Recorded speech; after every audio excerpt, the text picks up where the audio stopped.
Hello, everyone. My name is Janae Ryan, and my punk band research is on the group Pure Hell. But before we get into Pure Hell, I would like to go over a little bit of the history concerning punk rock. Punk rock is a music based subculture that went against the norm. Unfortunately, the DIY of today was not founded by your average mom, but instead by the punk subculture. It has been said that punk rock originated in the UK, but others debate that it began in the US in the 70s. In the US, it was a reaction to the 60s counterculture movements. The punk attitude and style was from the British young culture. America's first all-black punk rock group was called Pure Hell. Pictured here are lead vocalist Kenny Stinker Gordon, bassist Lenny Steele Bowles, guitarist Preston Chipwreck Morris, and drummer Michael Spider Sanders. The quadra began their quest out of West Philadelphia in 1974. Inspired by artists like Iggy, Bowie, Cooper, and yes, Jimi Hendrix. Pure Hell's unique sound was louder, faster, and even more provocative than others. We know that punk rock was known to push the envelope and be provocative, but they were more provocative than it already was. On to New York they went, where they became a part of the subculture recognized today as punk rock. In the words of Bowles, we were the first black punk rock band in the world. We were the ones who paid the dues for it. We broke the doors down. We were genuinely the first, and we still get no credit for it. Many people felt excluded by the mainstream of rock and roll, which was all white, all straight, boys and girls. Homophobia and racism in the rock world was implied heavily. In spite of it, Pure Hell was living and performing with legends of American punk in New York City. In 1975, the New York underground scene was where Pure Hell pursued the dream that they had read about in the pages of Rock Scene and Cream magazine. And you see the picture to the left, that's Bowles, one of the members.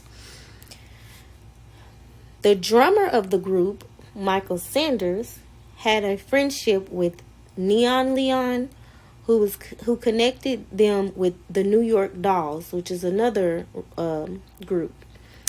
Pure Hell would later be invited to perform for them in their loft. And here's a fun fact.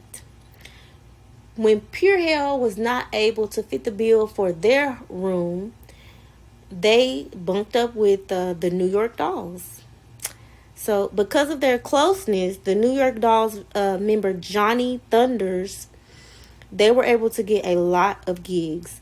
But you see pictured here left in this newspaper article is Pure Hell with Jerry Nolan, who is a part of the New York Dolls, and Sid Vicious, who is a part of the group Sex Pistols. They're in Melanie Maker magazine. This magazine. Early punk artists often flirted with Nazi symbolism for shock value, courtesy of Pure Hell. Some of the places that Pure Hell performed at were Andy Warhol's Haunt, Max's Kansas City, and Mother's, a Chelsea gay bar turned punk club. Pure Hell still didn't have any management, so Bowles sought out to find Curtis Knight, the author of Jimi Hendrix's biography, and also the frontman of Hendrix's first band, the Squires. Curtis, his wife, Kathy, and business partner put all they had into them at the time. They believed in them so much. One of their hit singles was called "These Boots Are Made for Walking." The lyrics goes as follows. These boots are made for walking. That's just what I'll do. One of these days, these boots are gonna walk all over you. It was released February of 1966. This masterpiece is about a woman who is tired of her man's crap. I'm sure a lot of us can relate. The verse says, "You keep saying you have something for me, something you call love. But what the hell? You keep saying you are better than me?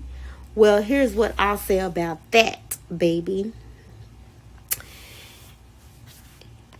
We're gonna, let me see if I can click on this video.